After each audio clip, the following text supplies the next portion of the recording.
अच्छा लगिल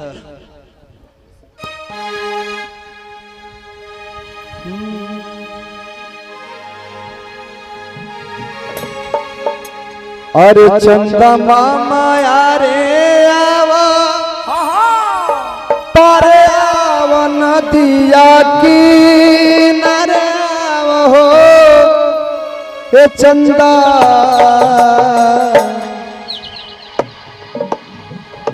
ये चंदा आवना अंगनवा के बीचे ललनवा हमरो खेले ये चंदा आवना अंगनवा के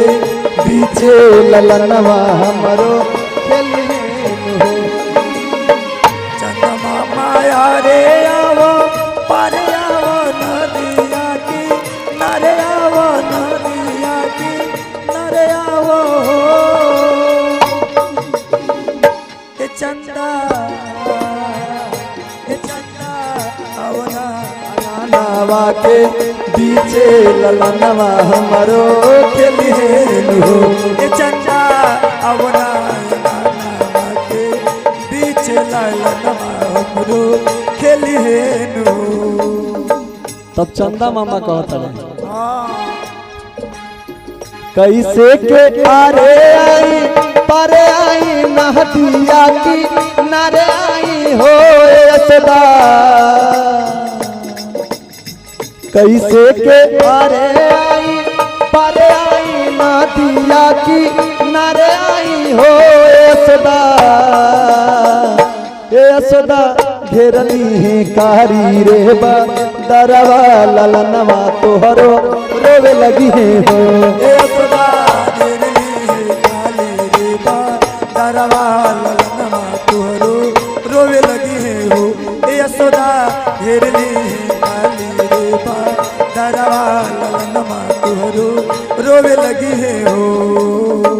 तब यहाँ के कैसे कहते नहीं चंदा मामा से कैसे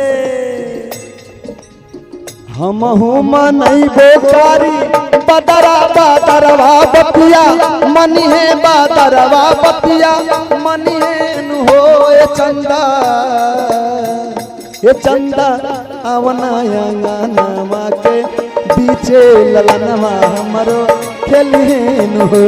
चंदा आवना अंगनवा के बीचे ललनवा हमरो खेलिहेन हो ये चंदा आवना अंगनवा के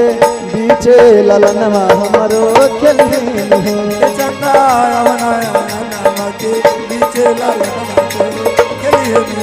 चंदा आवना अंगनवा के बीचे ललनवा हमरो खेलिहेन हो चंदा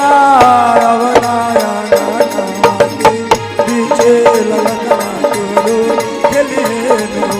चंदा आवना अंगनवा के बीचे ललनवा हमरो खेलिहेन हो।